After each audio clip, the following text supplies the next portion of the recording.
Hai, saya Iman. Hai semua, saya Khaira. Ya. Iman. Mana Najwa? Hai, saya Najwa. Kami dari kumpulan Starlight dari Sekolah Menengah Sains Tuanku Aisyah Rohani akan membentangkan projek inovasi kami iaitu Microplastic Detector. Lautan menutupi lebih daripada 70% permukaan bumi. Namun hari ini, lautan kita sedang terancam oleh mikroplastik. Mikroplastik ialah zarah plastik yang sangat kecil tapi memberi kesan besar kepada ekosistem marin dan kesihatan manusia. Kami akan memperkenalkan inovasi kami iaitu Microplastic Detector. Sebuah peranti terapung pintar yang dapat mengesan mikroplastik di laut secara automatik menggunakan tenaga solar. Alat ini direka untuk membantu pihak berkuasa dan saintis untuk mengesan pencemaran laut dengan lebih efisien. Sistem ini terdiri daripada beberapa komponen utama, iaitu pertama, panel solar yang membekalkan tenaga sistem sepanjang masa. Tenaga ini disimpan dalam bateri dan dikawal oleh charge controller yang memastikan operasi stabil.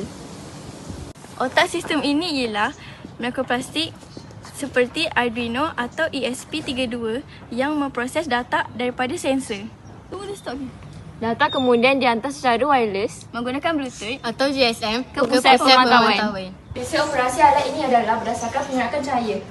Yang pertama, LED biru atau UV akan memancarkan cahaya ke dalam sampel air. Jika ada mikroplastik, zarah tersebut akan menyerapkan cahaya. Sensor cahaya iaitu fotodiode akan mengesan intensiti cahaya yang tersebar. Data ini dianalisis oleh pemproses untuk menunjukkan tahap kehadiran mikroplastik di dalam air. Keputusan analisis akan dipaparkan pada skrin OLED pada peranti. Selain itu, data juga akan dihantar kepada aplikasi telefon pintar untuk pemantauan masa nyata.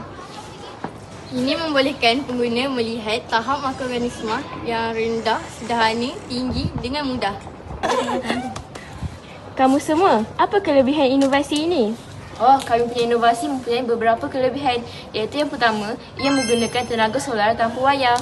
Yang kedua, ia beroperasi secara automatik di laut. Yang ketiga, penghantaran data tanpa wayar. Kesian kan? Kesimpulannya, projek Microplastic Detector merupakan satu inovasi yang berpotensi membantu dalam usaha memantau pencemaran mikroplastik di laut. Dengan gabungan teknologi sensor, pemproses mikro dan tenaga solar, peranti ini mampu beroperasi secara automatik serta memberikan data yang berguna untuk penyelidikan dan pemeliharaan alam sekitar.